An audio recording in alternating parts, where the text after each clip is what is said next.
This is a Flying Cow production.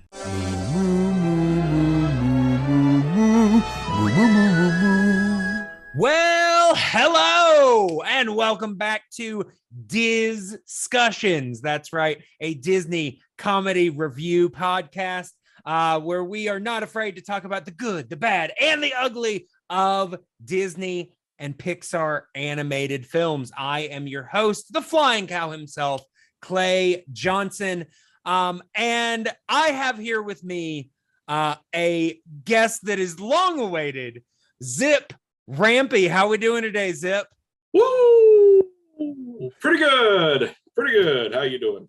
Doing all right. Doing all right. I gotta say, I am glad to finally get you on this podcast. You've been on several of my previous podcasts and things like that, but just to pull back the curtain a little bit, we set this podcast up 2.5 years ago. Yes. You were meant to be on the previous incarnation of this before plans changed, and then literally you were one of the second the second person that I asked to do this, because I was like, we need to get that one in the bag. Right.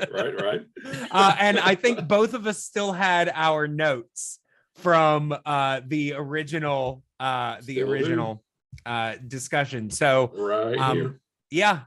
So I mean, you know, I rewatched the majority of the film for this, but you know, I am working on, because most of the notes I was like, yeah, I still agree with that. So Still the same. Yeah. So before we kind of break the illusion of pretending that people don't know what we're talking about, let's go ahead and let's start off with give us a taste of your Disney history, your distry, if you will. Sure. When I was very little, I don't remember the exact age because it was very young. Sure. My grandparents actually loaded me and my cousin, who was their other grandchild. So there were only two grandchildren. Mm-hmm. My mother had me and my aunt had my cousin. Right. And my grandparents loaded the two of us up in a Winnebago, and we drove down to Orlando, and they took us to Disney. And it was not long after the grand opening of Epcot.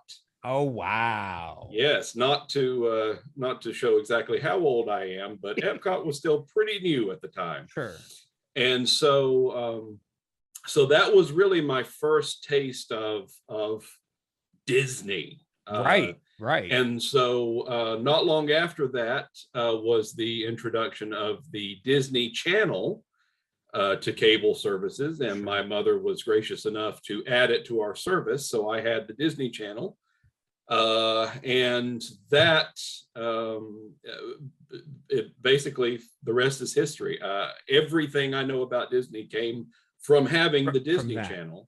Well, I mean, I saw so many movies that had almost virtually disappeared. Sure. From memory, until they finally introduced Disney Plus, now the streaming service, and all of those movies that I grew up watching, The Cat from Outer Space, Mm-hmm. Condor Man, all these movies that people are just now discovering thanks to this service, I grew up on.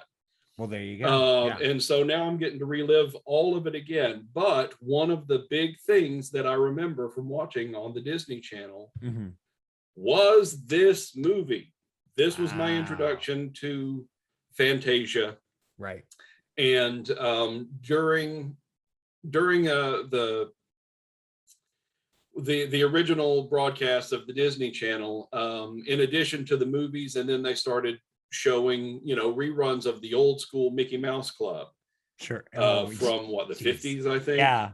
And then they created the new Mickey Mouse Club, which people younger than me probably remember better than I do, because I probably aged out of that a little at that point. But in between these programs and movies, they would show little clips from different. So if it'd be just a Mickey Mouse short, or Sure. a Goofy or Donald Duck short, but they would sometimes these shorts would be one of the segments from Fantasia. Sure. Specifically, The Sorcerer's Apprentice and Dance of the Hours. That makes sense. I mean, those are definitely kind of the claims to fame of Fantasia. Oh, absolutely. Those are the ones that everyone remembers. They remembers that, Sorcerer's Apprentice because it's the one Mickey Mouse is in. It's the one with Mickey, exactly. And then Dance of the Hours because it's the dancing hippos. Yeah. Everybody wants to talk about the dancing hippos. But yeah, I mean, I will say my first memory of seeing this film, because I was an 80s kid. So there weren't a whole lot of new Disney movies coming out in the 80s, but they were doing a lot of re-releases. Yes. And this was one of those that I remember. I don't remember exactly when it was re-released, but it was like one of the ones that I was a little bit older for. And by older, I mean like 5 or 6 rather than 2 or 3, But I do remember specifically going to go see this film and not really having any kind of concept of what I was expecting to see. I do remember like being confused because it's not your typical Disney film. And I did know it was a Disney film. Sure. And so I remember like being confused, but not necessarily disappointed because there are definitely some things in there, I mean, at that age, anything that was animated, I was like, I'm good. Yeah. Yeah, exactly. But yeah, I do want to briefly talk kind of about the production of this film before we get too far into the discussion of this. So this film is Fantasia. I will say, in the old version of the podcast, I would always give like a goof title. We actually recorded the goof title, but I ended up taking it out because we didn't end up recording the podcast. I was originally gonna say that the name of the film was Fantastica, which is a joke for anybody that knows the original Never-Ending Story, because in the book, the land where they live is called Fantastica. Yes. But in the movie, they changed it to Fantasia. Fantasia, yeah. Right. But yeah, so Fantasia is a film from 1940. It was I mean, this is not your typical. Normally I'd roll down like the director and the music, but there are a lot of people responsible for the music, just like there were a lot of people responsible for the directing, because there were so many things that went into this. And your cast is also very interesting because it's basically the only people listed in the cast on Wikipedia are Leopold Stokowski and Deems Taylor. Right. Because they're really the only they're the only speaking roles. Yes, exactly. Yeah. But yeah, so basically this was conceived as a originally the idea for it came from the fact that Walt was wanting to highlight Mickey Mouse. And so they eventually decided to do The Sorcerer's Apprentice, but it was always going to be a short. It was never intended to be, a full, feature of that. But basically they just started putting so much into it and spending so much money that they realized that they were never going to make back their money with it just being a short. So they basically decided, that they had, with that short, they basically set up an aesthetic of, animation and music.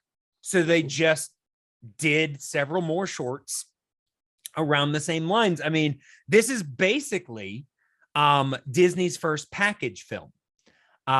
Because it's some of the later package films would be a little bit more narrative and things and things like that. This one is literally just music and, stories based solely on the music. There's no speaking during each segment. But yeah, it just kind of grew. And, I believe that this was also kind of an attempt to kind of grow the audience, because even after Snow White, animation was thought of as, something for children. And I think that Walt was really trying to grow their audience. So instead of a typical, animated narrative, they basically did an animated concert film, which is not something typically that kids flocked to. It was typically adult fare, but they obviously put enough, because of the animation and other things, it drew children's eyes, but the idea was to bring in adults. But like a lot of Walt's early projects, this bombed. This was actually his second bomb in a row, because Pinocchio also didn't do well upon its first release. Really? In fact, after Snow White, the next film that actually did well for the studio was Dumbo. Wow. Pretty interesting considering the way Dumbo is viewed now. But yeah, it was considered a hit at the time. But Fantasia was a miss, which halted the plans that Walt had, because originally it was just called the concert film. He intended to be making more of these.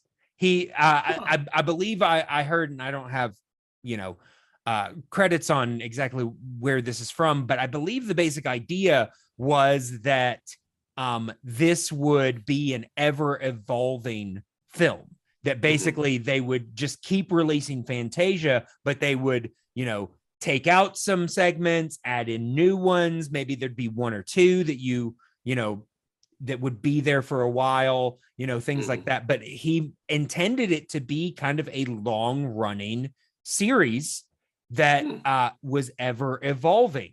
Obviously that didn't happen. They eventually tried to revive that idea with Fantasia 2000, but that also didn't do very well.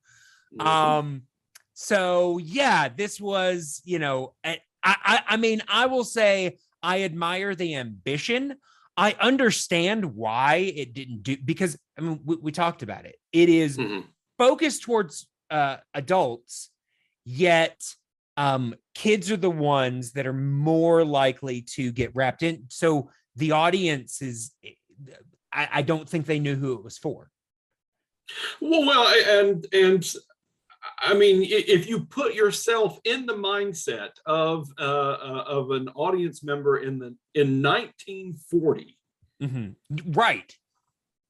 They're like, okay, well, this is a Disney film, and I understand Mickey is in it, because I'm sure that's what they used to promote it. Absolutely. And then the first thing you see is a sort of curtain opening to a blank stage, and musicians start filing in, and like they're standing around talking, and then they sit down, and then they start tuning. This goes on for like 5 minutes. Yes, it is. It takes a while before the conductor comes in, and then this dude who I've never seen before walks up, puts his little note cards on a podium, and starts talking. Yeah. But what is this? I thought this was supposed to be an animation movie. Yeah, they make some very interesting decisions here as far as the presentation, because like you said, it's not like they open the curtain and start the concert. Exactly. We see the musicians warm up, and it's kind of like, I mean, I think the reason for that is that if you went to an orchestra, you might see that.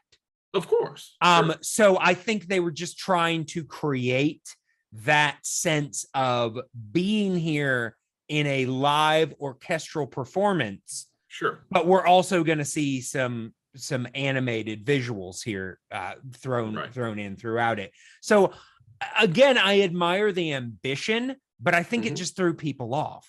Oh, absolutely. You know, I can only imagine, you know, how I would have felt if I were, you know, in the audience in 1940.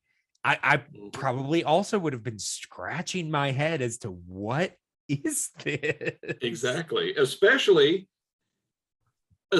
considering the movie itself is 2 hours long.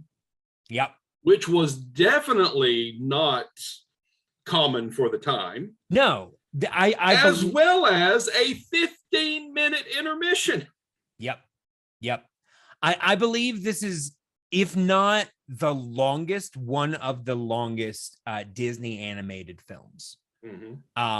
It's just it's an oddity, and I will say, I mean, we'll get to specifics, but there's a lot of things that they're doing for 1940 that I'm like, really? Yeah, absolutely. Interesting. You know, there are also some regressive things that I'm like, okay, great. Sure. But yeah, I will say, like you said, this is introduced to us once they finally get ready to start. Deems Taylor walks on the stage, and I will say, for my first thought, and I don't know, maybe it's because of the distance, but for the first little bit until they go close up on him, I'm like, I feel like some of this was done in ADR because a lot of the dialogue doesn't completely match his lips. Yeah, exactly. Yeah, it doesn't. There's something about it. I don't know if they had to, and it may have been ADR because I don't see any like recording equipment near him. He's not wearing a microphone. Right. He doesn't have a microphone in front of him. He's just speaking. Well, and I almost feel like they recorded the dialogue and then were playing it back while he lip synced his own dialogue. Possibly. I mean, I will also say though, when we are at a distance, he is in quite a deal of shadow. Yes. So I think that might have something to do with the off sync. It could be. Because I don't think they could completely see what was going on to be able to. The close-ups feel right on to me. Sure. But yeah, that distant view, I'm just like, is it just me or is he off? When you first hear his voice, it doesn't even look like his face is moving at all. Yeah. So that was a little confusing at first. Yeah. I will say though, and I don't know a whole lot like specifics of what else Deems Taylor is known for, but every time I hear that voice, it feels like a traditional Disney voice to me. Absolutely. That has to be his claim to fame, is just doing vocal work. Not necessarily for animation, like he didn't voice Goofy or Donald or something like that, right? But that he also has that 40s cadence to his voice that that sort of Cary Grant. He sort of has that kind of vibe to his vocal, like he sort of talks like this, hey, yeah. I mean, he definitely was associated with music. He was a music critic, a composer, promoter of classical music. And no, I don't know what that's about. It says a co-editor of the Lost Algonquin Roundtable. So I think maybe he just wrote about that. But yeah, not a figure you would expect to see in a Disney animated film, but like I said, his voice feels quintessentially Disney to me. Absolutely. Probably because I've seen this film so many times. Times. Right. Yeah. Well, and it's so much so that in Fantasia 2000, they use bits of his interconnecting dialogue. They bring back some of his introductions and things like that. So I haven't seen 2000 since. Yeah, I've only seen it like a couple of times, but yeah. I did go to the when Fantasia 2000 was coming out, was when they opened the Mall of Georgia in Buford. Okay. And the movie theater there has an IMAX screen. Okay. And Fantasia 2000 was the very first movie they showed. So they premiered their IMAX screen with Fantasia 2000, and I was there. I went to the first showing. Oh, wow. And it was that was the first time I'd ever seen anything on IMAX. Oh, wow. And it was amazing. Now, do I remember the movie? Not at all. I just remember Steve Martin was hosted that movie. That one was a little different because they had different people for different segments, but he definitely did a segment. Yeah. Yeah. That's all I remember. Okay. Yeah. I yeah. remember which music they used. Right. Yeah. Yeah. I mean, it's still, I think that the original is definitely held in higher regard. Sure. I think there are some people that enjoy Fantasia 2000, but I don't think it's well thought of. Right. But yeah, so like I said, this is kind of a package film of sorts. There are different segments, and they are all basically animated visuals with classical music as the soundtrack. Yeah. So what we have decided to do is not go in order. I mean, I will, give you basic order so like what came in what order. But basically, what we have decided to do is that we have, because anytime you have a list of segments, you're always going to have your favorites. You're always going to have your least favorites. So we are going to go in order, starting from our least favorite to our favorite. Real quickly, though, just for people interested, in the film, the order of the segments are Toccata and Fugue, the Nutcracker Suite, the Sorcerer's Apprentice, Rite of Spring, the Pastoral Symphony, Dance of the Hours, and Night on Bald Mountain, Ave Maria. Correct. Both musical. They put them together in one. Yes, exactly. So we are going to start, Zip, I'm going to let you start us out. What is your number 7? So my number 7, now let me just preface this by saying I don't think any of these segments are just flat out bad. Sure. I love this movie. I enjoy all 7 segments for what they are. Personally, to me, my least favorite segment is actually Rite of Spring. Me too.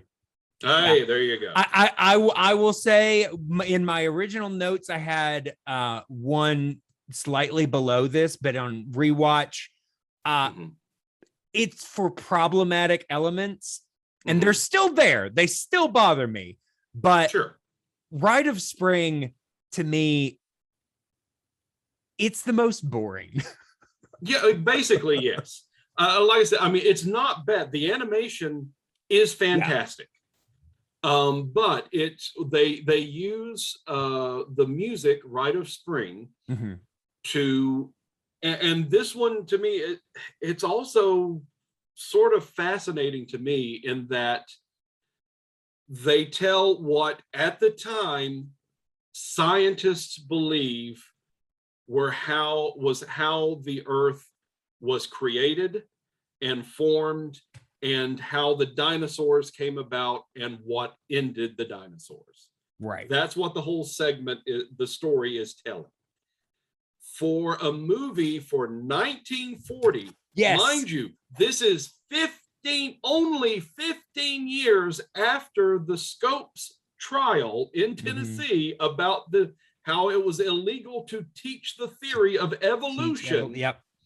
15 years later comes Disney, one of the biggest names in animation ever, gives you a fully animated story of this is how the earth was created. Well, and it's not just the animated, mind-blowing. it's not just the animated presentation. Deems Taylor basically outlines this is what is thought. I mean, and he does give the, he's like, this is what scientists think. He doesn't say this is absolutely true or anything like that. No, but this is what science says. Right. But it still presented, I mean, they could have just done the animation and I don't think it would have been, I think that would have been less controversial. I don't know. Right. I don't see anything about controversy about that. Yeah, I don't know if it was controversial or not. I'm sure there were some church groups that had some issues with it. Probably so, because one of the scenes in this segment, specifically brings evolution into the storyline. Yeah, you see the amoeba and cells and organisms in the ocean coming together to form sea life, which then literally crawls upon land and introduces us to all of the land walking animals. That blew my mind as well. I was like, wow, in 1940, gee. Yeah, exactly. Especially because, Walt was a very conservative figure. I mean, yes, a lot of that was because he didn't want unions, but his politics were very conservative. So for him to endorse this blows my mind. Yeah, it's wild. And it also, correct me if I'm wrong, I just sort of skipped through it since it's my least favorite segment. Sure. I just sort of skipped through it in preparation for today. But they posit that the dinosaurs were killed out by a heat wave that killed all of the plant life. Yeah, I was about to say, it was basically not from famine. Like an asteroid hit Earth and wiped out all life. It was right. I mean, there was a climate change event that happened, that they migrated to try to find water and plant life, and they couldn't, and they all died out. And then there was another, I don't know what, like a terraforming event, that reshaped the Earth again. But after the dinosaurs died, but after the dinosaurs had already died out. I will say, I felt like this segment went on a bit too long. It goes on way too long. That ending drags. Because it literally begins with the universe, and then the planets and the stars, and then the creation of Earth with magma forming islands, and then creating land masses, and then going from there. Like, it just goes on and on and on. And it doesn't help that Rite of Spring itself musically is not as interesting. There are moments where it has big crescendos. It is a very subtle piece of music. But it's a very slow, very subtle, and just personally not musically interesting as far as chord structures. It's very monotonous for long stretches. Right. And so I will say this piece of music, more than any other, I felt the most disconnected from the visual. Yes, absolutely. It didn't, to me, like, it almost seemed like they wanted to tell this story, which again, in 1940, wow. Absolutely. And they just needed to put a piece of music to, or, the piece, it feels like they had these two separate things, and we're just like, well, let's put them together. We'll make them work. In parts it does, in parts it really doesn't. No. And I don't know if it's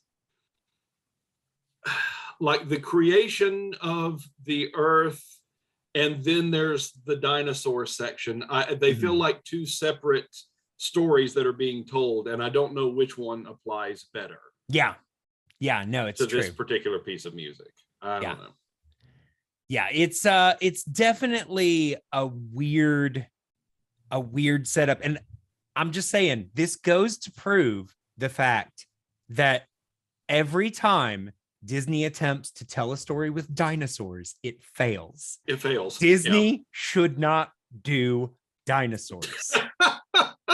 they literally are the kiss of death, because every time they have tried to, and this is actually, I guess this is the first of 2 dinosaur projects that they've tried to do that are just boring. Right. And I mean, that is and I will say the there is one section where it shows, I mean, for the most part, it's just the dinosaurs like living in packs or herds or whatever, but finding plants and drinking water and all that. Like, they're just, okay, they're dinosaurs and they're doing their thing. Yeah. Then there's a stegosaurus that appears. Yeah. Who is just making its way across the terrain. And then a T-Rex shows up, and it shows an entire battle between the T-Rex attacking the stegosaurus all the way through the bitter end. You see that stegosaurus die. Well, and it is brutal. In fact, the last image of the dinosaurs we see is that stegosaurus skeleton. Oh, that's right. Yeah, that's true. I'm just like, it didn't get moved around or anything after it got eaten? No, because after the T-Rex realizes it's won and it screams out its little primal scream, right? All the other dinosaurs were standing around watching and are just like, well, I better be going, and they just take off. Yeah, but yeah, I gotta say, it is an achievement to be able to make dinosaurs boring, but Disney pulls it off. They found a way. They find a way. Absolutely. You know, what can I say? Time. Jeff Goldblum was right. Nature finds a way. Disney finds a way. Absolutely. But yeah, I mean, what you were saying about, I literally wrote in my notes, okay, so we're just seeing some National Geographic shit right now. Basically, that's all it is. We're just watching them chill and do stuff. And I will say, there is an odd amount of characters stealing other characters' food in this whole film, because I've written down several times, get your own food. Get your own food. Yeah. Yep. Because it's not just in this segment, it's in later ones too. And I'm just That's like, true. Yeah. Okay, I guess we're just really into stealing food as a bit of business here. I guess so. All right. So yeah, we both agree Rite of Spring is at the bottom. So I'm going to go ahead and go forward with my number 6 then. All right. And like I said, this was provisionally my number 7 when I first made my list, but on rewatch, I just, for all the reasons that we talked about, put Rite of Spring at the bottom. But this one has not only some shocking elements, but some problematic elements and just some things that I'm just like, I feel like Disney might have wanted to have that one over. And that is the Pastoral Symphony, Beethoven's 6th. Yeah, which is why it's my number 6. Well, there you go. Yeah. And I mean, you know, it is the music is great. I mean, with the exception, like we said, Rite of Spring is just kind of, it's very subtle. It probably wasn't the best choice for this type of film. But with that one exception, I feel like all of this music is great. Obvious. I mean, it's classical. Oh, absolutely. These are some of the most well-known classical music pieces. Right. But around the world, you know. Yeah. But this one, basically, it sets the setting, and I mean, it is the Pastoral Symphony. The whole idea is that it is supposed to evoke images of, the countryside and things like that. Obviously, Exactly. Beethoven wrote it about, his home country, Germany, I believe. But Sure. obviously they tried to, make it more interesting by making it ancient Greece and throwing in some mythological creatures. They set it on Mount Olympus. Right. And they throw in, Pegasus and centaurs and unicorns and Bacchus. Which is an interesting choice for a Disney film. But the thing I want to talk about first, we are, it starts off basically with the little baby Pegasus, and at this point, I'm like, this one actually isn't that bad because it's just kind of it's fun and cute. Then it goes into the centaurs. And we are first introduced to the centaur females. And I had written in my notes. Refers to them introducing the segment, the centaurettes. Yeah. Which I'm pretty sure is not a word. Called. No. But we are first introduced to the centaurs. And I had written in my notes, oh, they're straight up topless. Yep. And I was like, oh, because in this time, they were also, if we refer back to, let's say, Peter Pan with the mermaids, there are one or two of them that are also topless, but hair is covering, some bits. They don't do that here. No. There are some shapes going on. I will say there are no nipples. They basically look like naked Barbie dolls. But still, once again, Disney, 1940, they're trying some shit. Oh, yeah. And this is not pre-code. This is in the swing of we the are code. In the middle of the Hays Code. Yes. How they got away with this, I do not know. I feel like the lack of nipples was a strong sticking point. It's a combination of animation as well as mythological figures. Sure. Because if you go to a museum we have to create the difference between the male centaurs and the female centaurs.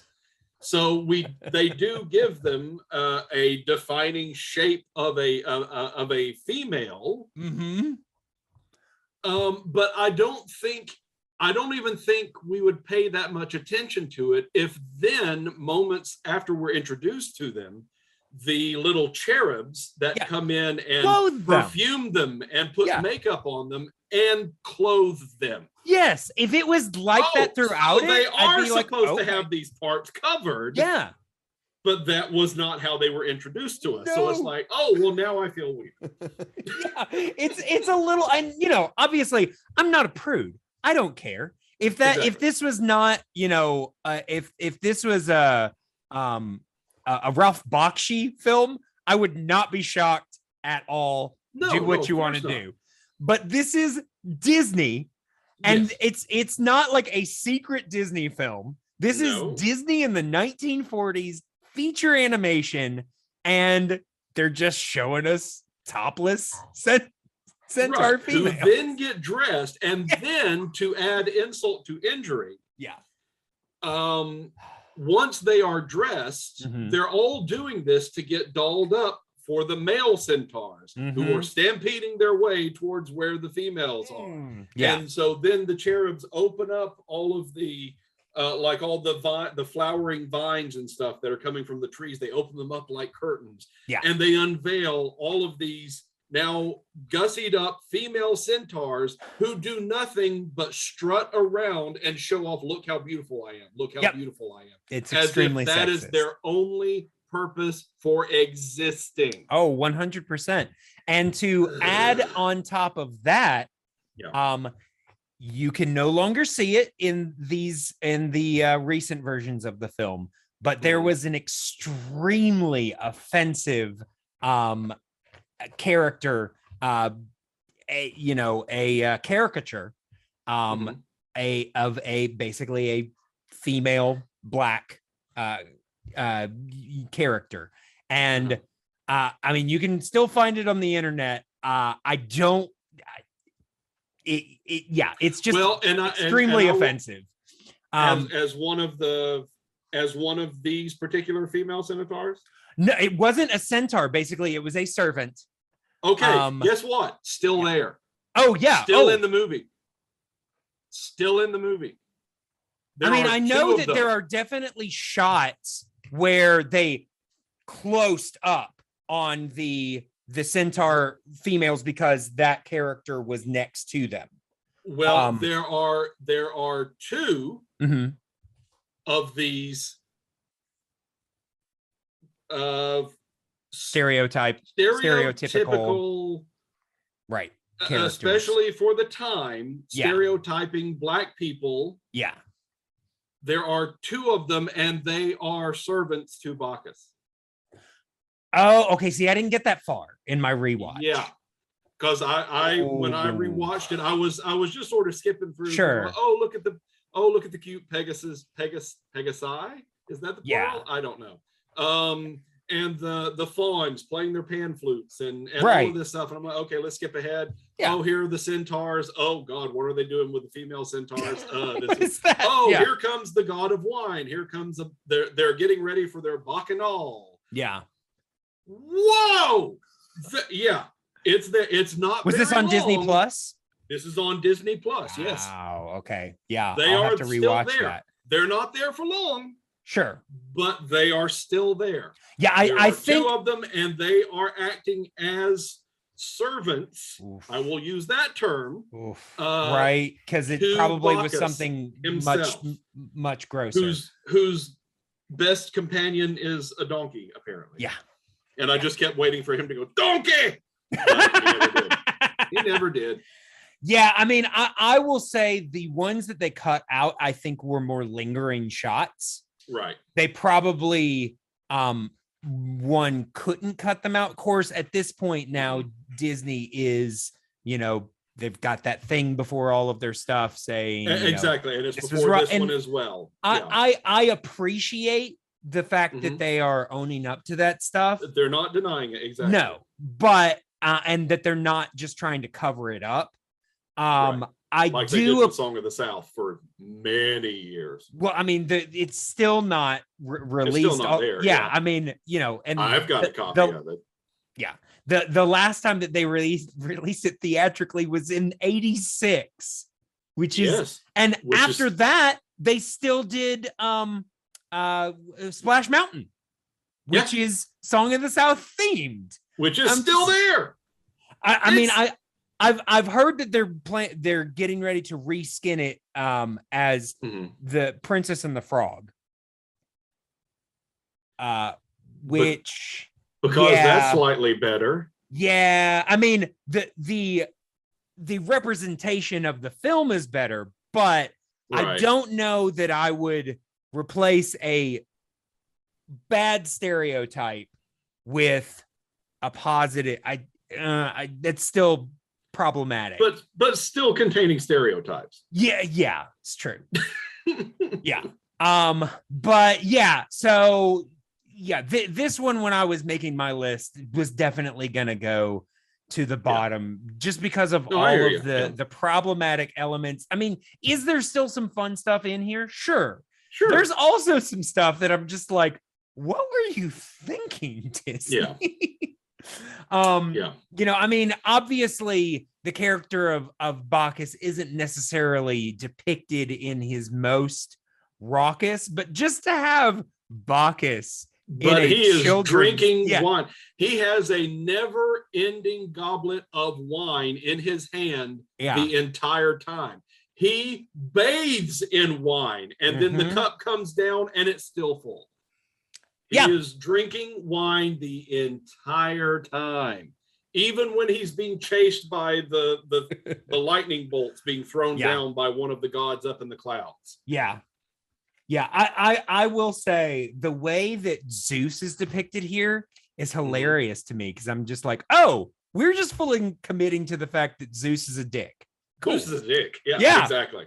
Just fully just Yep. embracing that. Embracing it. We are not pretending. This is not your 1998 Hercules version of Zeus. This No. is the Greek asshole Zeus. Yep.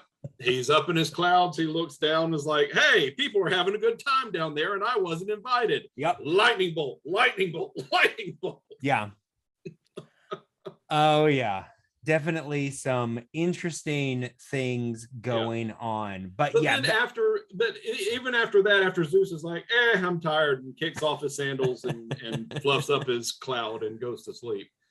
Even after that, there's some beautiful shots of the storm going away, and like you see Artemis in the sky drawing her bow and shooting it across the stars, and Bacchus drinks rainbows. And Bacchus drinks rainbows. Yeah, exactly. Yeah. There's still some beautiful imagery in it, but absolutely. But yeah, it was like story-wise, it's like, guys, what are we doing here?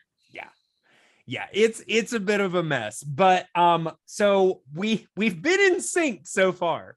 So I'm curious now. This is where it gets tricky. To your number 5, because honestly, after this, there really weren't any that I had problems with. It was just more what I enjoyed more. So from this point on, they're all winners to me. But just for the sake of what they were doing with it, for me, number 5 is the opening sequence of Toccata and Fugue. Okay, I have this one slightly higher, but we can go ahead and talk about it. Okay, and like I said, Toccata and Fugue in D minor is one of my favorite classical pieces. I love it. Yeah. What I sort of had a problem with is not necessarily what they did with it, but the introduction to it. Mm-hmm. The narrator guy basically presents the idea of there are 3 types of music that they have divided classical music into. Right. That is telling a specific story. Mm-hmm. That which is telling a story, but in a more abstract sense. Mm-hmm. So it's up to interpretation. Right. And the third is music for music's sake.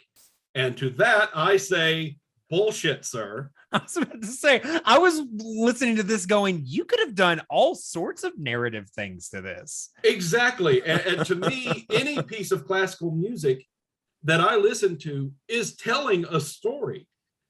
I would say, music that is telling a specific story and music that's telling it more in an abstract way, as an abstract concept, basically. Sure. Yes, those are the only categories. I do not believe that music is just there to be music and listen to. Any piece of music I listen to, I hear a story in my mind. Maybe that's just me creating that story, and sometimes I am envisioning the story that they want me to. But as artists, I believe no matter how you're doing it, if it's through written word, if it's through song, if it's through dance, and then obviously theater has their own stories to tell, you're telling a story of some kind, or a painting.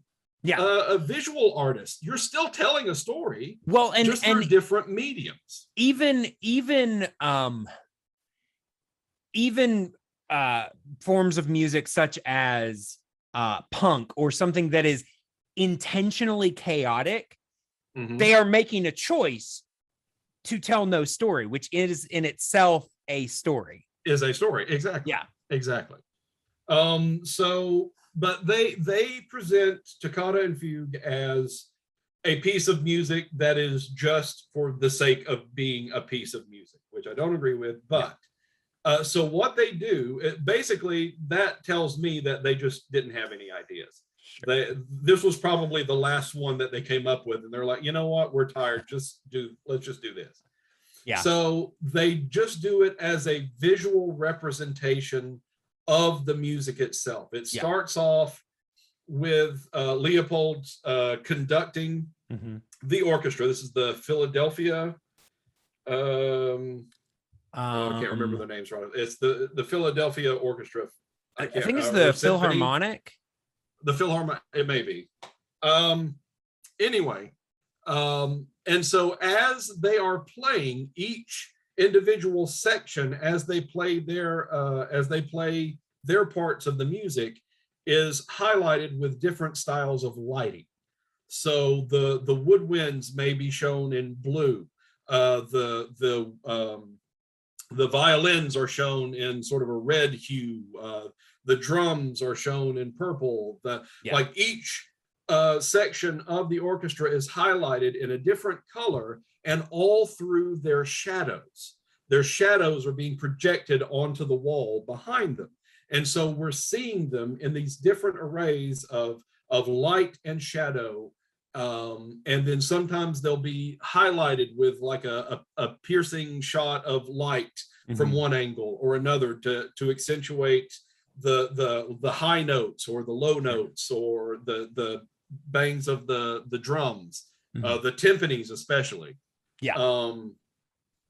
And it does that for about half of the piece, and then it switches to fully animated, in which they animate the bows of the violins, like up in the we're just sort of in a cloudy limbo type.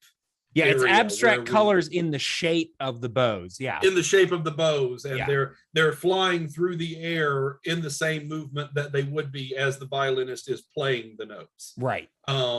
We see the music. You see sort of the idea of sound waves being represented by actual billowing waves of water in the ocean, and then the light being refracted off the cresting waves to indicate the staccato of the notes being played, and so various shades of light, forms of different instruments, the music being illustrated by different lighting techniques, until we get towards the end of the piece and it comes back to the conductor, and he brings the music to a close, and then we end that piece. And sorry, I was just going to say it is the Philadelphia Orchestra. The Philadelphia Orchestra. Okay, I knew it was Philadelphia, but I couldn't remember if they were Philharmonic Orchestra, Symphony Pops. I don't know. Anyway, and so it's interesting. Like I said, it's one of my favorite pieces, so I'll always listen to it. And it's fun and I think it's a good way to start off this particular movie, just showing, hey, here's some of those abstract concepts we were talking about. You're hearing the music, but now we're going to show you how the music can be represented in different ways visually. And this is going to set up everything that follows. But just considering everything that follows, okay, it's just all right. I mean, I will say, I do think that this is a valid form of presentation. I do think that they set it up badly by calling it music for music's sake. Because as you said, I'm like, I feel like I could get all sorts of ideas for a narrative story with with what's going on here. We chose not to do that, and I do think it's a valid choice, but their argument for why they did it was flawed. Exactly. I will say what I got out of it actually was it reminded me, and obviously I am not schooled in this practice at all, but it reminded me of the idea of for deaf audiences, kind of bringing together visual representation of what the music is doing. And for that reason, I found it actually really interesting. This is actually my number 3. Okay. So a little bit higher than you, but still not so high. But just in terms of the presentation itself, yes, absolutely. The first half of it, where we're just doing the lighting and the shadows on the orchestra itself, I think could very easily be done in an actual live concert. And it would be breathtaking to behold. Honestly, that was one of my favorite parts of this. Not to say that I Mhm. didn't enjoy some of the animation The animated after portion, that, yeah. but when they first move over, I wrote in my notes, I'm like, I was actually enjoying the shadows and color more than I'm enjoying this just kind of nebulous cloud thing that they're doing. Yes. Once they started adding the bows and everything, I was like, okay, now I'm into this again. Yeah. I will say something that is interesting about this piece, and honestly, there are a few portions throughout this. The Disney animators are trying some different animation styles, because I Yes. wrote in my notes, there are times I'm like, this actually reminds me of a Terry Gilliam short. Like Yeah. like some of the animation styles that they're using are not typical Disney. And I'm like, No. I'm really enjoying their kind of playfulness with this. Exactly. Yeah. I will say there was one image that I was like, that's really odd and random, because we're seeing all these like formless shapes and colors, and then all of a sudden there's a bit where it goes boom, boom, boom, boom, where they just show a rock walking away, and I'm just like, what? Oh yeah. I'm like, that's a random walking Yeah. rock. It is random. Yeah. What's Yeah. the reason for? I'm like, I kind of get that. Does kind of sound like a walking rock, I guess, but it's Mhm. just like the one like fixed thing that you wanted to show us, a walking rock. Okay, interesting image. Thanks Sure. for that. I guess that's what a walking rock would sound like. But yeah, I will say I noted I did like how they ended it, because it looked like he was literally conducting the images. Yes. Yeah, it did. Towards the end, which I thought Yeah. was great. But yeah, I liked it a little bit more than you did, but ultimately I agree with your assessment. Good execution, bad explanation. Yeah. Yeah. Exactly. All right. So I guess I will do my number 5. So since it was not the same. Okay. And once again, I kind of went back and forth with this. And unfortunately, this was not one that I got to rewatch this time. I have seen it, since watching it for this.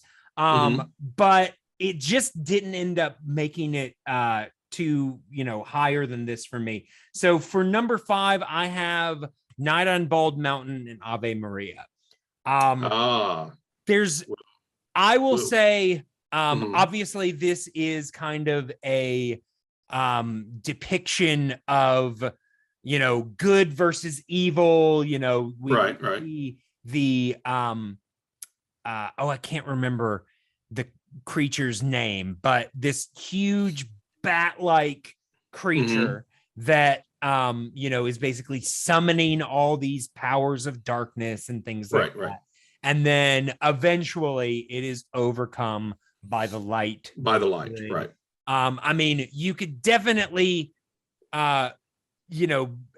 especially with the inclusion of Ave Maria, you could definitely put some more, religious, even Christian tones in this, but you could also just see it as flat out good versus evil. Oh yeah. Kind of thing. Well, I tell you what, we'll definitely talk more about this one later. Okay. All right. So we can kick this down the road. I will say the reason that it is in my number 5 spot is simply because some of the demon imagery seemed more silly than scary, which I will say as a kid, this one terrified me. Sure, absolutely. But watching it now, some of the demon imagery just comes off very goofy. Sure. And to me kind of counters, the aesthetic that they're going for, but still a great piece. But we will kick this one down the road. And we will go now to Zip for your number 4.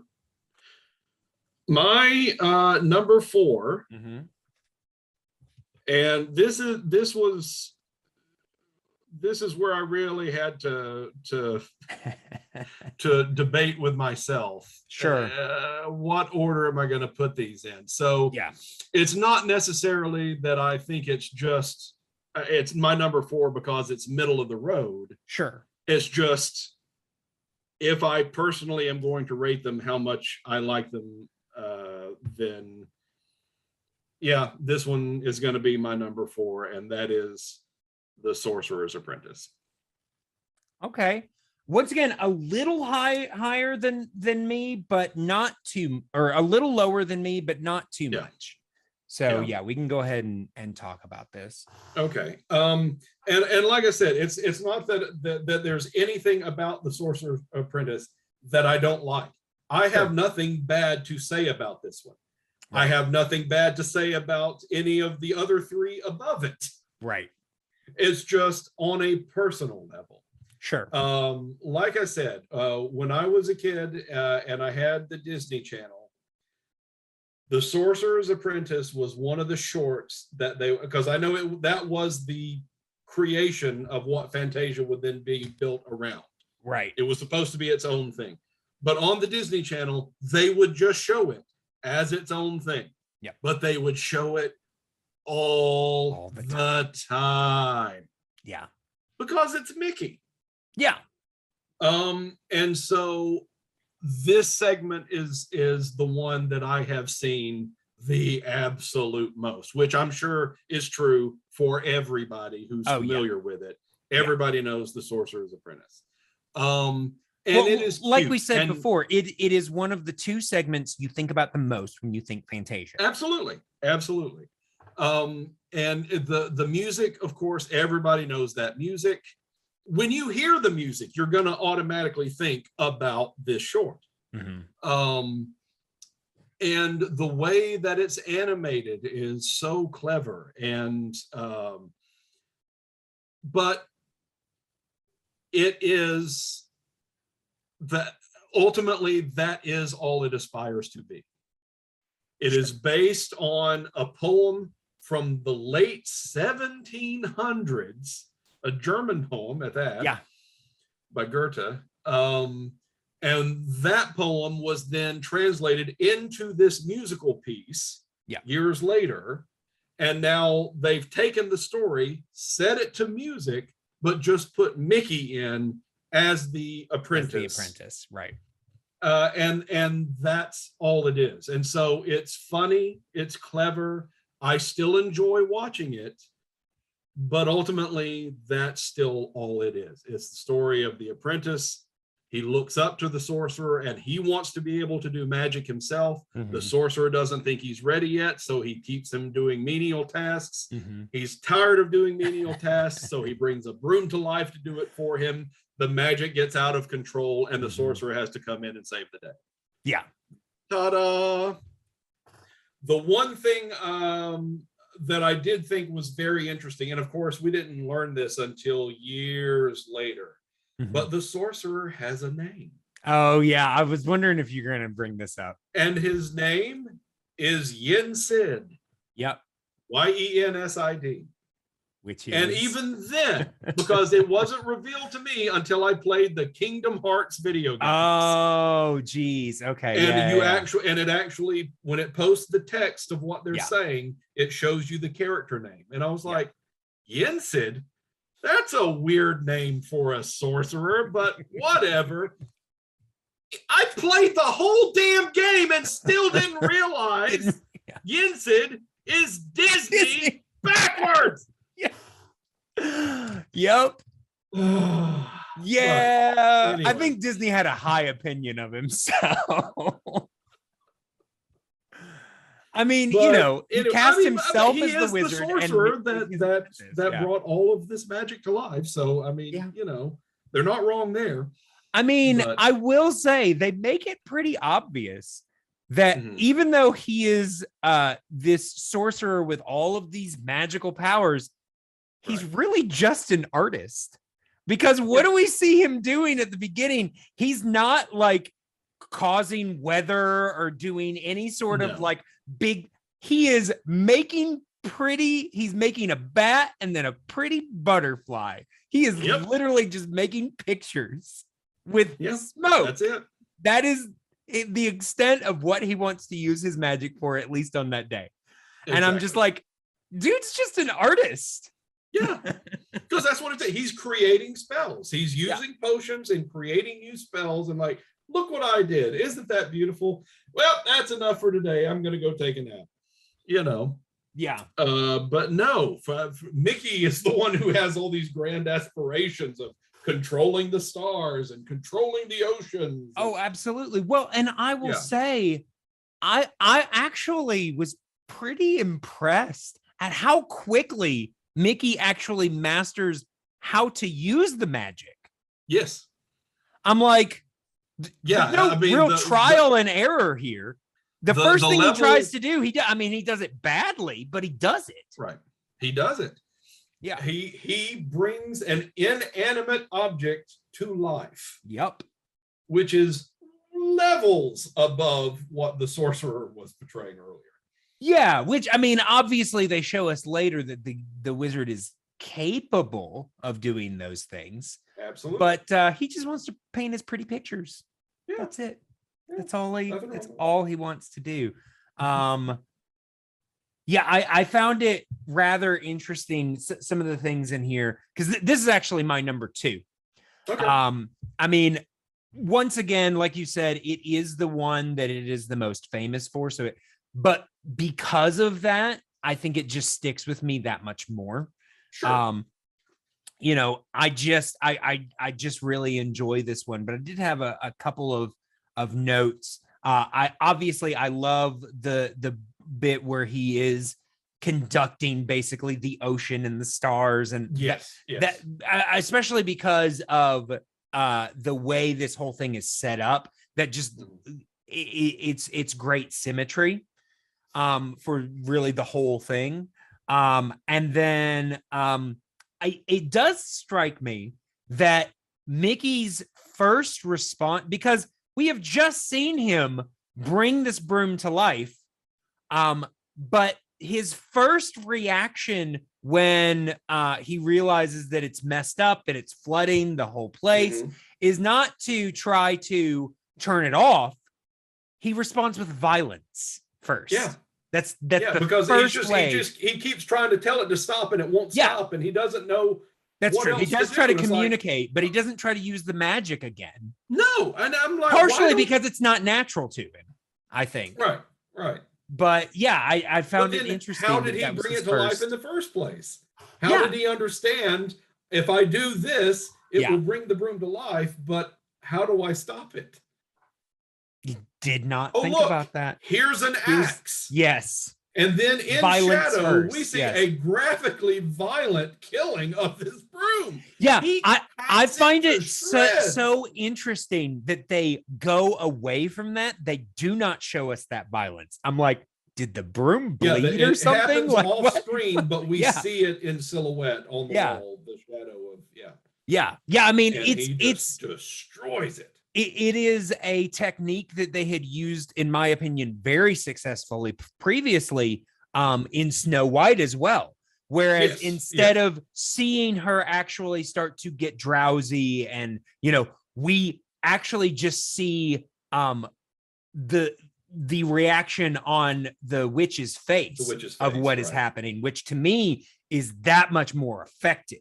Absolutely. And I think I think had they shown him hacking the broom to bits, we wouldn't have really thought anything of it. But because we instead see it in silhouette, that is visual language telling us this is a dark thing that is happening right now. We're not allowed to see it actually happening. We're going to see the silhouette of it happening. And that drives the point home even more. Yep.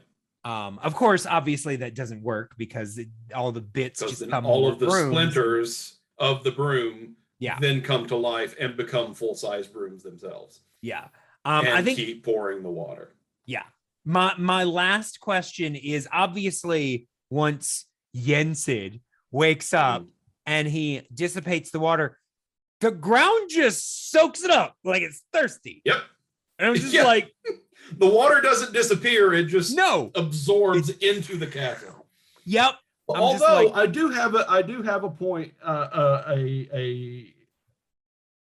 Before the water goes away, when the castle is at its most flooded, we see Mickey trying to get rid of the water by taking a bucket, scooping the water, and trying to throw it out the window. Right. And then it shows the brooms pouring more water. We come back and the water's up to his neck. Yeah. And then it goes away to the brooms, and then it cuts back, and Mickey is fully submerged underwater trying to throw the bucket of water out the window. Yeah. It cuts to the brooms. They're still pouring water. When we cut back to Mickey, he is floating in water next to the window. Yeah. And water is not going out the window. And I'm like, what? What? Yeah. Yeah. Okay. Yeah. It's just one of those things. I don't know. Right. I mean, if the water went out the window, the rest of this story wouldn't happen the way it's supposed to. Oh, absolutely. So it's just one of those things that you go, okay. Right. I mean, I will say we also have the visual of the brooms filling up the well while it's already underwater. While it's already completely submerged underwater. I mean, obviously that makes a little bit more sense because sense. They are just objects that have been given a goal. They don't recognize the water in our buckets has joined the rest of the water already. We're really doing nothing, but But that's what I'm supposed to do. I'm supposed to take the water in the bucket and put it in this well. Right. Never mind that the well is already 10 feet underwater. Right. All right. So that was your number 4, my number 2. Correct. So I am going to go ahead and do my number 4. And I'm curious where this one is for you, because we're getting towards actually, no, you know what? Before we do that, I want to briefly talk about because there is as you mentioned, there's an intermission in this. And after they come back from intermission, we are once again seeing them do their little tuning, and they're playing around and doing some things for fun. Oh, actually, hold on. Did we? Oh, something I forgot to mention during right after this, in between the Sorcerer's Apprentice and Rite of Spring. Mm-hmm.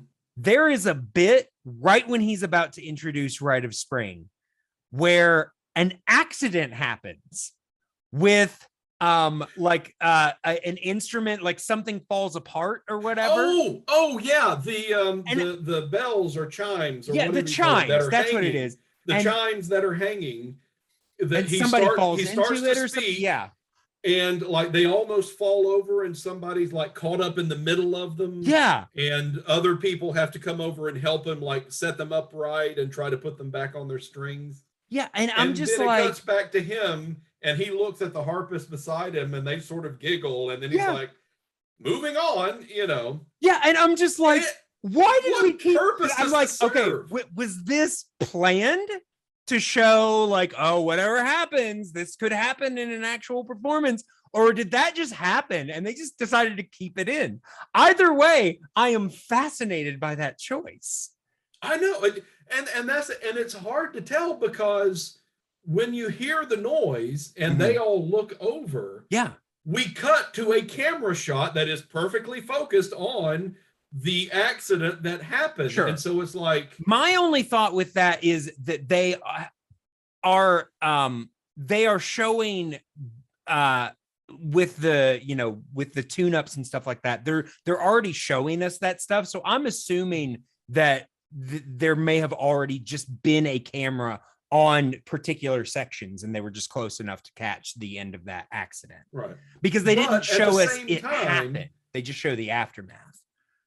If it was an accident, why keep it in? Why keep it in? Just cut, reset the camera, and start rolling again. I don't know. I don't know why it was included at all, because nothing comes of it. No.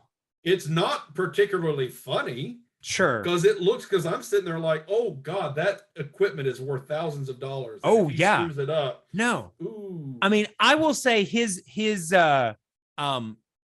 his transition isn't completely smooth. You can tell something just happened because he was like, well, anyway, Yeah. and so he just goes right back. He doesn't mention it at all. He just goes straight back into what he was saying to introduce Rite of Spring. But yeah, I just thought that was interesting. But as I said, with intermission, they do their warm-ups and everything like that.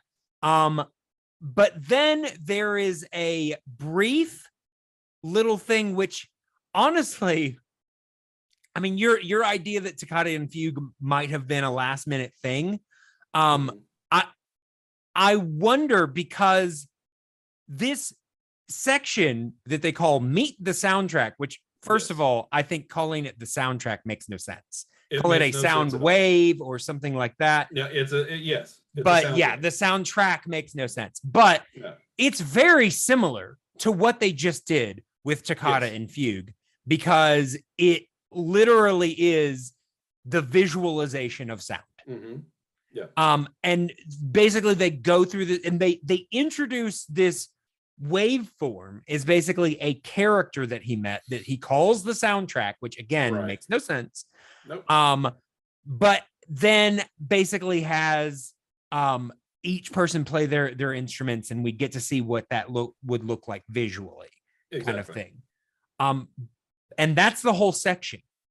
And had that been the only version of that, I would have been like, oh, that's really interesting. But because they literally started us with Toccata and Fugue, it's like, why are we doing this again? We've already seen this. And it's not even an actual sound wave as represented, like if you were looking at a device that shows you what sound waves look like. It is an artist's interpretation of what different instruments would look like when on a sound wave. But it's still not, it's still an artist's interpretation. It's not an actual but whatever. I mean, if they had started the movie with that, and they were like, hey, see what we're doing here? Okay, now we're going to expand that to Toccata and Fugue. Now we're going to expand it to the full animated sequence. But it does seem after, a little especially redundant. After when the orchestra comes back in and they start tuning and everything, and then they start playing this like just a little improvised little jazz number where like a trumpet's playing like a do do do do do do do, and then the clarinet kicks in, that stuff's and then they're fun. all like, it's like, yeah, this is fun, it's jazzy, man, groovy. But then they cut that by introducing the soundtrack, and it just sort of kills the momentum they had going into the second half. All right, so that is the intermission, and that is the end of our intermission. So I'm going to get back to my number 4. And like I said, I feel like at some point I might name your number 1 unless we somehow have the same number 1. Who knows? But my number 4 is, like I said, there are 2 segments that you associate most heavily with Fantasia. It is The Sorcerer's Apprentice and Dance of the Hours, which is my number 4. And I will say, I remember when I was originally doing my notes for this and ranking them, I was expecting Dance of the Hours to be in my top 3. And while I do enjoy it, there are some things that just kind of disconnect a little bit for me. Number 1, the animation style in this one is very reminiscent of Disney's Silly Symphony shorts. It's much more, because Disney, after he started making the feature films, basically the Disney house style became very solid, very steady. He didn't want anything super cartoony. He wanted basically an animated version of a feature film, not a feature version of an animated short. Sure. So he did not want to be associated with the squash and stretch elements of, you know, that even he had been doing back in Silly Symphonies, you know.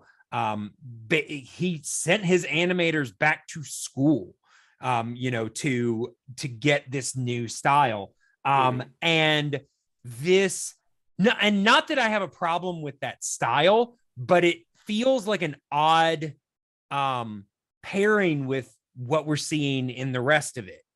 Because there is a bit more squash and stretch. There is a little bit more silliness going on. And while I enjoy it, it's odd. Like if you put these side by side, you would have thought, oh, this was a short that he did like years ago and just put in here, right? No, I'm pretty sure this was made for Fantasia. For Fantasia, yes. So it's just an odd fit. But, you know, obviously this is where you get the dancing hippos. We also have dancing ostriches.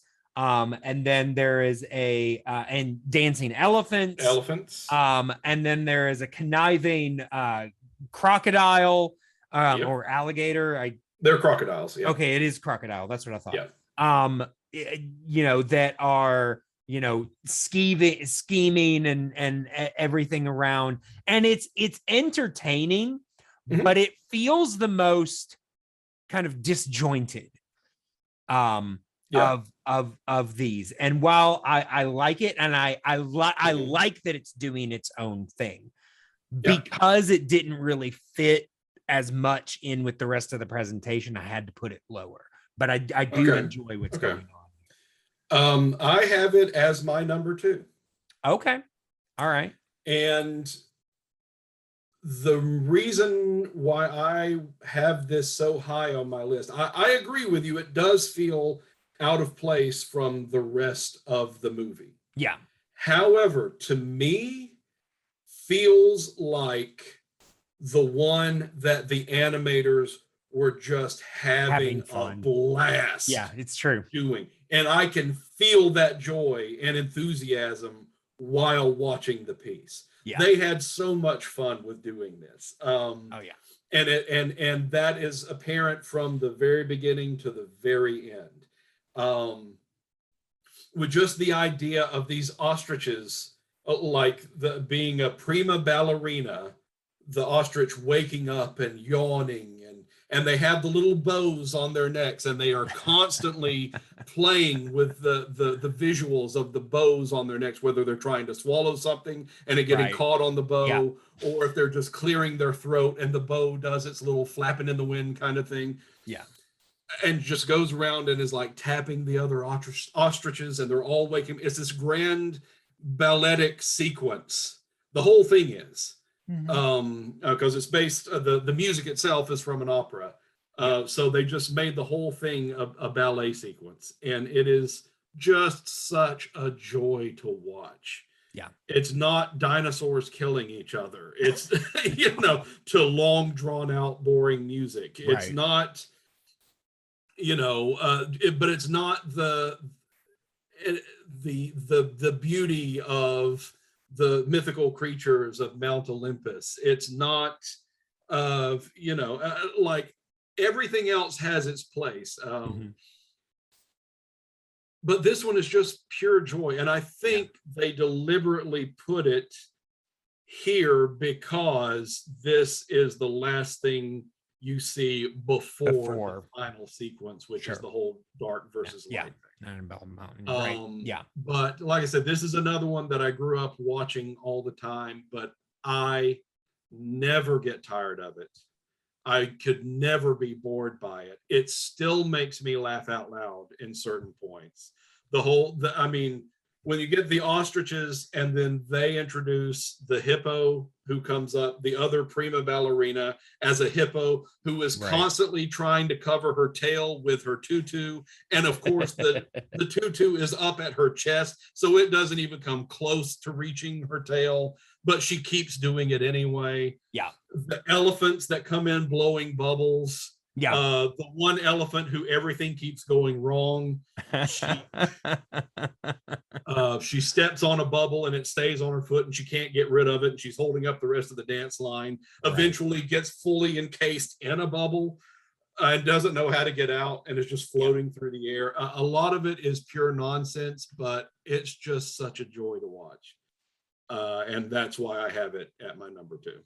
Well, there you go. Yeah, I will say, I think it's interesting that we each transposed our 4s and our 2s. Yeah, because yeah. my number, or your number 4 was my number 2, and my number Correct. 4 was your number 2. There you go. But if my math is correct, I think we only have 2 more to talk about, and I think they're each our number 1s. Am I correct? Because yes, each other's number 1s. Yes, because you said both of our number 1s. Oh, So no! Oh, that no! threw me No! off. Yeah, No, yeah, no. I probably No, didn't word we've that already talked correctly. about my number 1. Yeah, but you didn't. So, But I didn't talk about it. No. So, would you like to go ahead and talk about your number 1? Because what was your number 3 again? Nutcracker Suite. Oh, that's right. That's right. I haven't said it yet. We were just talking about number 4s. But now our number 3s and number 1s we have transposed as well. Well, your number 1 was my number 5, but well, yeah, that's true. But yeah, so our my 3s number and our 2s have already is your been number called. 3. My number 3 was your number 3. Where was it? Oh, it was Toccata and Fugue was my number 3. Okay. Your number 3 is Nutcracker. So my number 3 is Suite. Nutcracker Suite. Yeah. My number 2 was Sorcerer's Apprentice. Your number 2 was Dance of the Hours. Dance of the Hours. Yes. So now your number 1 is Night on Bald Mountain, Ave Maria. Right. Yes. So I've briefly talked about this, but you obviously have much more affection for this one than I do. So, what do I absolutely do.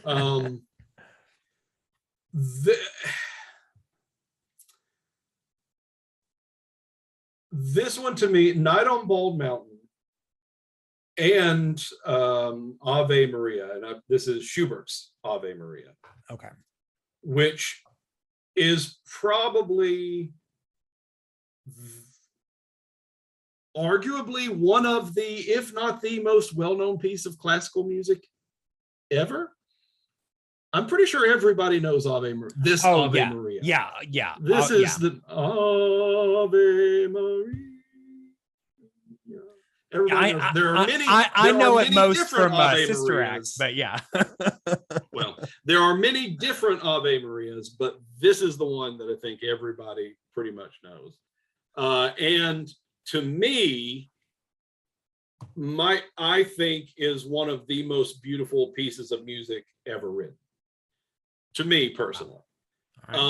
Night on Bald Mountain is also up there with one of my absolute favorite pieces of classical music as well. This is Mussorgsky, I believe. Yeah, I mean, they're both very atmospheric. You cannot listen to these pieces of music without feeling something. These are pieces of music that are telling a concrete story. Mm-hmm. Night on Bald Mountain is absolutely all about darkness. Yeah. And Ave Maria is absolutely about light. And that's what they did with these two pieces, is they created a story that tells of the darkness from Night on Bald Mountain being a gigantic demon, which you're right, does have a name, and I can't remember the name right off. Chernabog. Chernabog, that's it. I looked it up. Thank you. Yeah. Chernabog, even though the dude, when the dude introduces it, he basically says it's the devil, but it's not.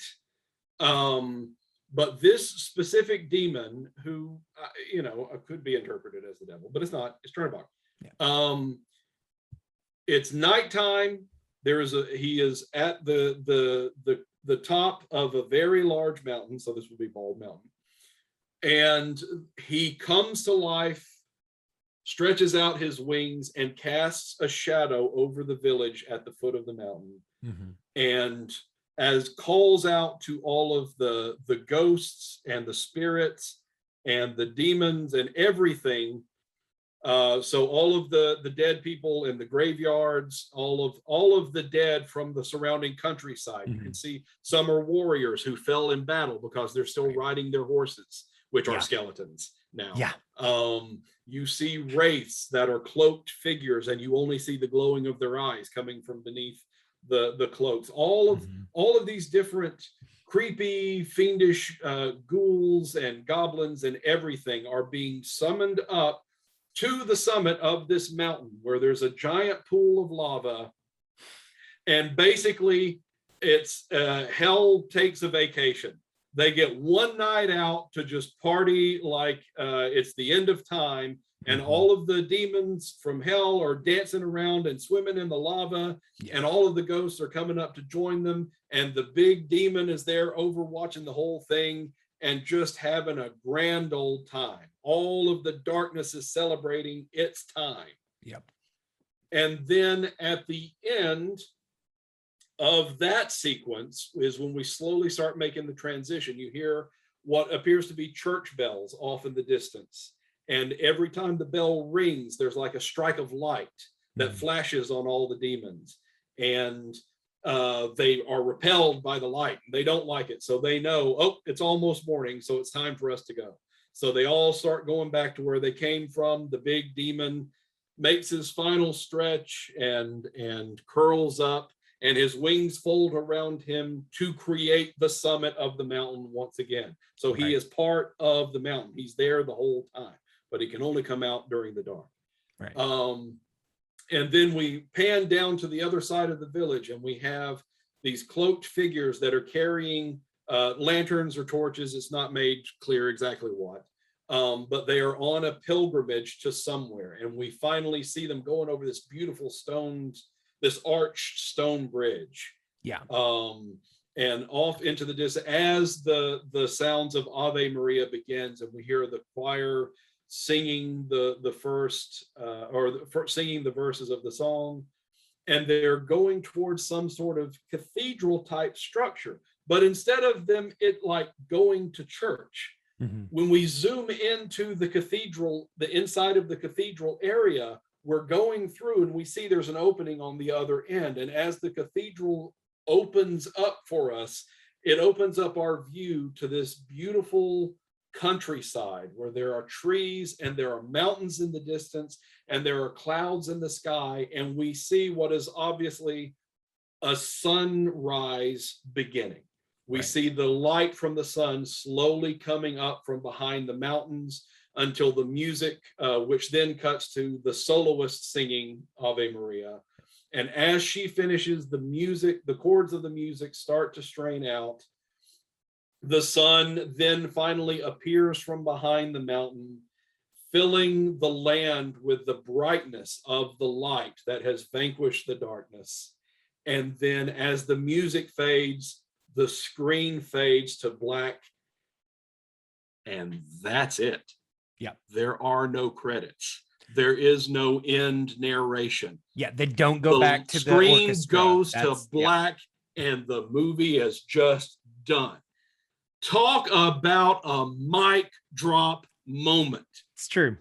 It's true. We end on this beautiful tableau, cut to black. Now go home. Yeah. It's, oh God, the whole thing just and I agree with you. As a kid, the Night on Bald Mountain segment scared the crap out of me. It was creepy to think all of these ghosts and ghouls and all the evil things, the things that we associate as evil. Yeah. In the world, all gathering in one place, just have this huge rambunctious party. Yeah. And it's terrifying.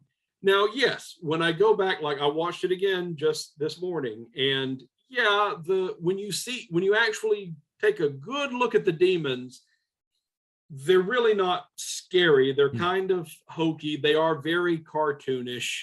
Sure. They're doing these stupid little silly dances. But I think, honestly, you had to draw the line somewhere. You have to remember, parents are bringing their children to see this movie. Yeah. It can't just be constant jump scares at the screen. It can't be, they're little and furry, and they're just doing stupid little stuff. Yeah. the big demon Chernobog is way scarier than the little demons themselves. Oh, absolutely. Yeah. And even he like conjures up these little I guess the Furies. He conjures up Furies in the palm of his hand. He has lava from the pit, conjures them into Furies, where you can see they have a feminine shape, and they are dancing around, and then he squashes them with his other palm, and then they turn into little beasts. And then they dance around, and then he's like playing around with them, and then he squashes them again, and then they turn into blue flames. And then they turn into little blue demons. And then they're still doing their silly little dancing around and stuff like that. So there's no doubt that the big demon himself is the real bad guy. Yeah. Everybody else is just having fun.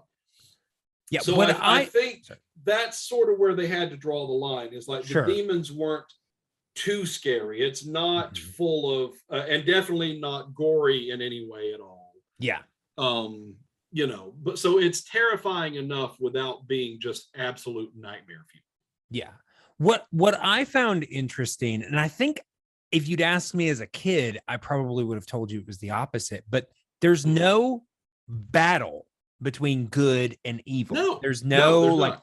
Fight. There's no confrontation even. It's more just that each gets their time.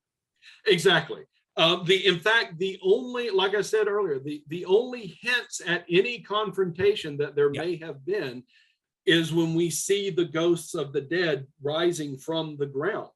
And it was all the people who died in battle. But that's all on humans. That's I was all going to say, on us. I don't think we're the ones who killed each other. They didn't kill us. No. It's not like the demon has appeared and is like smiting all the people in the land. That's not what happened. Well, and it's not even that the light drove them away. It was more just like, oh, okay, it's their turn. All right, we'll see you guys later. Exactly. Yeah. The bell almost signifies the warning that, hey, dark times are over. Y'all need to go away. It's our turn now. And now it's our turn. We've got the volleyball court this hour, you know. Exactly. So in that way, you could almost look at it as a kind of yin and yang situation. Yeah. That this is the balance of the order of nature. Yeah. You know, and just all of it, I think, works together so beautifully. The way that they blend the two pieces together is incredible. Yeah. You know, they work so well together because they are in such contrast with each other. True. And let's face it, the Night on Bald Mountain segment is so influential in a lot of imagery that's happened since then. Hell, Rob Zombie probably owes his entire career to that sequence. Yeah, probably. Because the animation that he did for his videos is specifically referring to this scene. Well, I mean, you think of a lot of those like heavy metal, you know, influence probably drew a lot of influence from this and things like it. Yeah. Yeah. So yeah.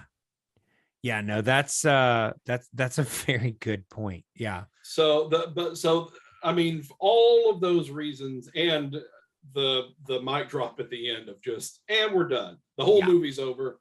Just leave. There's nothing else to see. Go. Yeah. What else do you want? You know, that's why I have it at number one, because of all of the sequences in this film, that's the one they leave you with, and that's the one that has stuck with me the most my entire life. Yeah, no, I will say I really admire the way that they end that as well, because it is the punctuation. I mean, obviously nowadays they couldn't do that. They'd have to do the credits there because you know, for rules and things like that. Exactly. But I can't tell you how many times I have watched things, whether it be, you know, in a movie or sometimes even on in theater, and like they just like something is done so emphatically, and I'm just like, I wish that was the last thing I saw. rather than that's the end right there. Rather Exactly. than Mhm. they come out and take bows, or then they do a whole nother scene, or I'm like, I just want that to be it. You're done right there. End it on that. Bring the Yes. lights up. I'm going to leave right now. I don't need Yes. anything else. That was the end. Yep. And and this is also at a time where a lot of movies from this time period, the only reason the movie's over is because they would put up the end on the screen, but that's it. There would be nothing else after you see the words the end. It goes to black, the lights come up in the theater, and you go home. Yeah. And they didn't even say the end to this one. They just because I remembered it from the last time I watched it. And like I said, I watched this segment again a couple of hours ago, and even again, I was just I won't say like it took my breath away, but I still had that moment of, oh, that was the end. It gets me every time. It's like, oh, it's over. Yeah. Because the only thing, if you watch it on Disney Plus, the only thing that happens after several seconds of just a dark screen is they put up the translation credits that you normally just see on like Netflix and streaming shows. Sure. Where when they translated it for other languages, you see like, oh, the Spanish version, this person said these lines. Yeah. The stuff that they had to put up. Yeah. And that's just stuff that they had to end the streaming version with. Yeah. That definitely wasn't even in the theatrical release. It just done. No. Yeah. I mean, sometimes a good ending can really make something. Like, have you ever seen An American Werewolf in London? The ending to that film. Oh my God. Oh God. Like I loved it up until that moment. But when that end happened, I was like, all I could do, like my mouth was wide open, and then I laughed, and then it was like, that was perfect. That is perfect and ending. You laugh, but because that's the thing, is like by that point, things have built to such a fervor of like, now this is happening, now this is happening. Oh my God, this is what is going to happen, and then it ends, and you're like, what next? Yeah, there is no next. No, that's it. That's the end. Yeah. And then to punctuate that moment with Bad Moon Rising. Yeah. Come on. Or Blue Moon. Genius. Yeah. Oh no, Blue Moon. That's right. Blue Moon. That's right. Yeah. Which Bad Moon Rising is the transformation sequence. That's right. Yeah. No, it's Blue Moon. To hit it with Blue Moon. Yeah. Come on. Yeah, it's great. That is one of the best horror comedy movies ever. And that's how I differentiate. There's comedy horror and there's horror comedy. Now it sounds the same, but when the emphasis is on comedy, it's a comedy horror. If the emphasis is on horror, it's a horror comedy.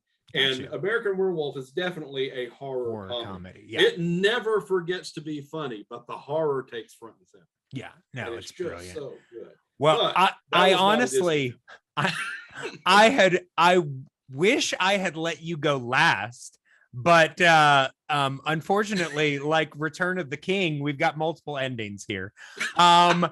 So I do want to go ahead and discuss my number one. My number one was the Nutcracker Suite. And number one, what I think is funny here is that you hear the Nutcracker Suite and they even say, "You'll see no Nutcracker here." And I'm just like I did write down, I'm like, why did we not just do the story of the Nutcracker? Because that is what people expect when you hear the Nutcracker Suite. I will say also, he says here. Well, and that's why I think that's why they didn't do just the actual ballet itself. Sure, because he precedes that by saying that it's not being done very much right now. Yeah, that basically it was a failure, that he wrote it and presented it in Russia, but by this point in time in 1940s, that it had fallen out of favor and no one did it anymore. No one would actually know the story of especially for American audience. Right. Right. no one would know the story of the Nutcracker. But and I therefore found it doesn't that matter if they did it or not. I found that mystifying because I was like, I don't like I the, would the like to know- Nutcracker's done all the time now. Mhm. Um, And that's what I would like to know is what brought it back in favor, because now nary a Christmas goes by where you don't hear Somebody's something not about doing- the yeah. Nutcracker. yeah, The yeah, Nutcracker no, it's is true. always done at Christmas time. Yeah. And there was what was it? I wonder if this had something to do with it coming back in favor, even though it didn't necessarily tell the story. It did present the They music heard the again. music, Yeah. and they were like, "This is all from the same ballet. What is Yeah. this?" Yeah. And, No, it's crazy. But it's just, because the visuals that we actually see are Mhm. actually basically the changing of the seasons. correct. which- yes, If I gave you a list of the titles here and I said I said which one is about the Exactly. changing of the seasons, you probably would have said the Rite of Spring, Rite of Spring, not the Nutcracker not the Suite. Nutcracker. Yeah, And you wouldn't have thought that the Rite of Spring was about dinosaurs. dinosaurs. Exactly. Yeah. But honestly, I love the marriage of this music with these Yes. visuals. I Yes. just from the fairies and everything, Mhm. and then all of the I mean, I will say, unfortunately, it does have a problematic element with the the stereotypes with the mushrooms. The Chinese dance. Yes. Yes. I mean, it is literally And that called is literally the name yes, of it. That is the that name. is in the of the Nutcracker movement. Suite. Yeah. This is a specific movement of songs in the ballet. I mean, and they are each to represent a different type of culture or Sure. whatever. they so basically it did the is- same thing with the Russian dance, but that's not nearly as problematic. There is because- also the yeah. Arabian dance, and I don't Correct. remember them doing anything that I was like, "Ooh, why'd they do that there?" So yeah, they well, and I think the Arabian dance is more cleverly hidden because Yeah. they use fish. right. They Right. use Which, if you've ever fish seen that have Pinocchio, it was the exact same translucent- character It's design as the exact Cleo, same fish Yeah. from Pinocchio, yeah. which was the same year. But in Came this out one, the they same year. have translucent fins and translucent tails. Yeah. And the fish are swimming around in a way they're to doing- evoke the dance of the veils. right. So that's how they bring it in. So in Yeah. this way, it really doesn't feel derogatory in any yeah, kind right. of way. Right. And Whereas so the that was very mushrooms, clever. Whereas Yeah. the mushrooms for the Chinese dance, yeah, they just take- because of the way that they drew the mushrooms is exactly they take the problematic. way mushrooms look. So think these are the kind of mushrooms from Super Mario. They're the white stalks with the red the caps. red caps, right? And what they do is that the little, and I'm not sure what they're called, but when you look on the underside of a mushroom, Right. there are little vent looking things. Right. Yeah. And they took, and this is where the really bad part comes in, is they took those and slightly angled them enough to make them look like the eyes, but they are in fact slanted. So yeah, it's a little not- But I mean, honestly, aside from that, I love every Fortunately, bit it's a of very it. short section. Absolutely. It happens yeah, and then it's over. Yeah. But and then there is also something about when I was a kid, I actually had a VHS that had like a couple of like really cheap cartoons on them. But one of them was basically another visualization of the Waltz of the Flowers. Oh, And okay. this one is similar but better. I'm pretty sure that cheap version basically was like, we can do that just really cheap. I was like, okay. Yeah, But so that evokes childhood memories for me. And honestly, absolutely. the Nutcracker Suite is one of those like you said, it is one of those, all of that came from one suite of music. And it's like, yeah. Yes, and that is one. Now they're not they're not presented in the same order for this movie that Sure. they are in the actual ballet. Yeah. But it is all of the same music. They start off with the Dance of the Sugar Plum Fairies, which is the beginning of the section that they are actually using the music from. Right. Well, and I in do the ballet, like there is an actual intro, but they don't use that one for the movie. They just use Sugar Plum Fairies. Right. Then they do the Chinese dance. Yeah. Then they do the Arabian dance of the reed flutes. Oh, okay. Which is where they have the flowers floating on the water and they turn into ballet dancers themselves. Right. Which I appreciate how each one of these movements is basically treated as its own performance. Yes. But they're also all within the same. But they are all connected. They are all absolutely connected. Yeah. And then we go from the reed flutes to the Arabian dance to the Russian dance, and then we end with Waltz of the Flowers. Waltz of the Flowers. Yeah. Yeah. But which to me is, and I completely understand why you would have this as your number one, because the entire thing, the entire sequence is telling the same story. We're beginning with the first hints of spring, with flowers starting to bloom, and it's the Sugar Plum Fairies themselves that are actually making everything happen. They're the ones who are tapping the flower buds, and that's how we see them bloom. They're bringing the leaves on the trees are sprouting. They're putting dew on the spider webs, just all of that into the mushrooms growing, into the flowers floating on the water, into the fish swimming in the water, now we've got the thistle weeds, which is what they use for the Russian dance section, because it evokes the costumes that the Russians wear during their traditional folk dancing. With the big furry hats and their big the costumes that they wear are very angular, and so we have those, which then leads us into the Waltz of the Flowers. So then we see the coming of autumn, where all of the green is turning to gold and orange, and then eventually the wind blows them off the tree completely, and then we see the ice forming, and then we see the snowflakes. But the fairies are bringing all of this. It's bookended by the fairies. The fairies bring the spring, summer happens, and then the fairies bring autumn and winter. It's so cohesive. And for me, the Waltz of the Flowers, the winter section, is the best animation of the whole film. I think that's one of the reasons. This whole sequence is where you really get where the animators are trying completely different stuff. They're using techniques that no one had ever even thought of before.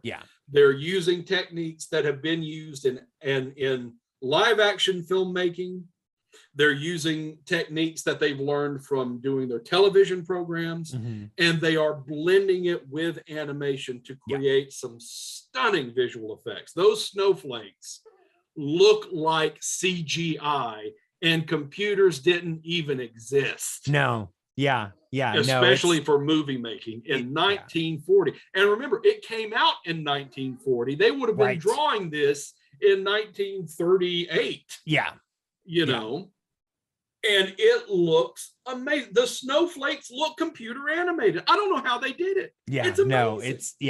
It's awesome. I mean, like I said, we've been saying the whole time that the two that you always remember are Dance of the Hours and the Sorcerer's Apprentice, but this is the other one for me that I always remember images of, because it is so visually stunning. It is so beautiful. And I will say, I think the only reason why it wouldn't be shown more as a separate short is that it is because there are 5 different movements.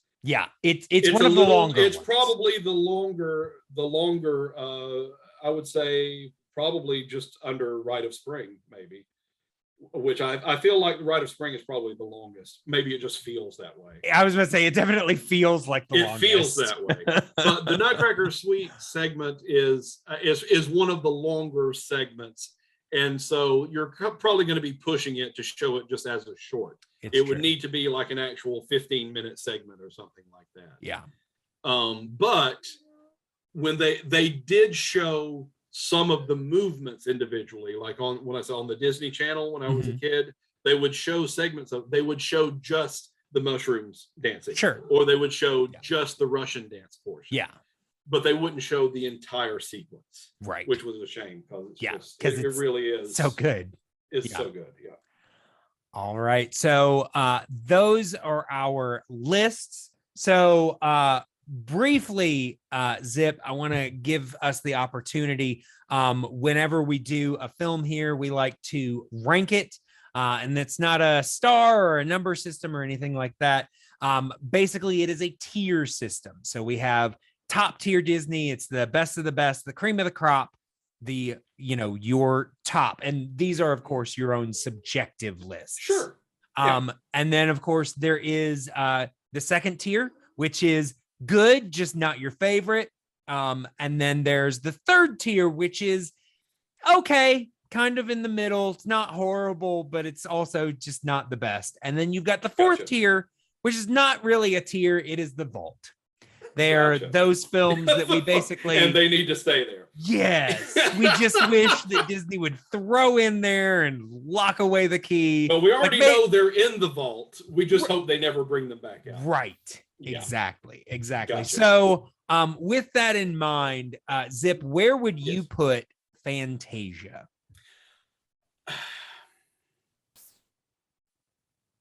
Because it is such a... It's like I said, I still love it. If I'm going to watch it, I will watch the whole thing. I may fast forward a little bit during certain parts. Yeah. But for the most part, I do really enjoy the movie. But because it is a bit of a grab bag with like the Rite of Spring and the pastoral being not really my favorites, I would put this in the second tier. I would put this in the good category. It's never going to be one of my absolute favorites, but it's still definitely a worthy film. Yeah, I'm actually right there with you. Second tier, because it's very rarely one that I'm just like, ooh, I want to watch Fantasia. But when I do actually like sit down to watch it, I'm like, this is really relaxing. I just kind of enjoy. Honestly, this is one that I will occasionally put on. Like if I'm going to take a nap, I will put this on because it's classical music. And if I turn around, if I look up at the right times, it's like, oh, well, that's kind of cool. I'm still entertained when I watch it, but I also don't need to watch it. And I can just listen to the music and relax and fall asleep, you know? So yeah, I mean, it's definitely a solid entry for me, but definitely not on my top tier. All right. So real quick, I want to give everyone the opportunity to get in contact with us. So as always, you can find us on Twitter and Instagram at the Flying Cow Pod. You can also find us on Facebook. We are just type in the Flying Cow. You can also email me at theflyingcowpod@gmail.com. And I mean, if anybody actually writes in, I'll read your letters at some point and, on the air if it's worth it. But do that.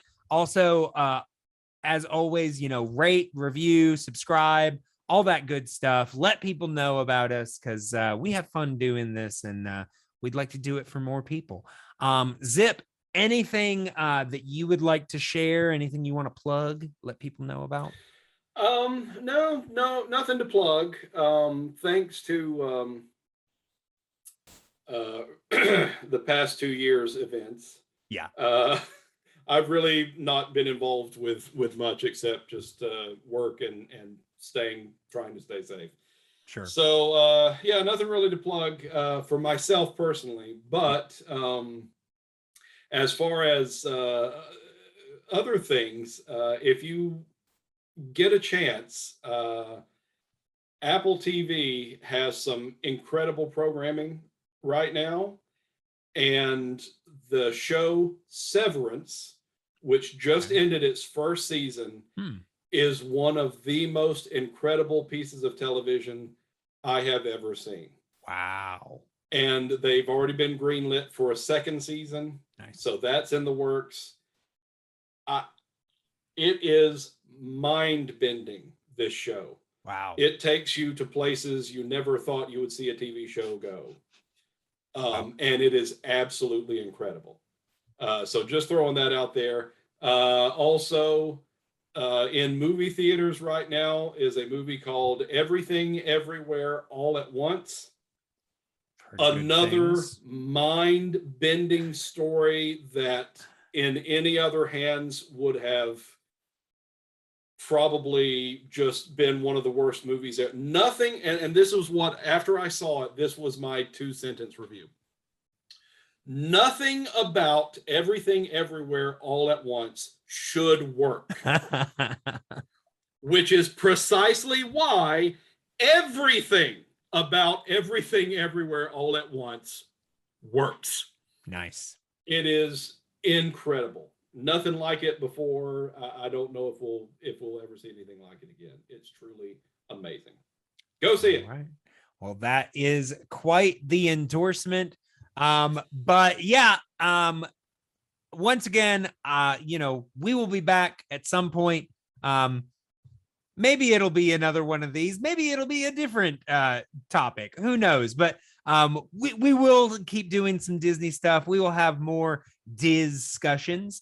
But for now, like I said, check us out. Find us where you find us. Listen when we come out. And yeah. So all I gotta say left is moo. Moo.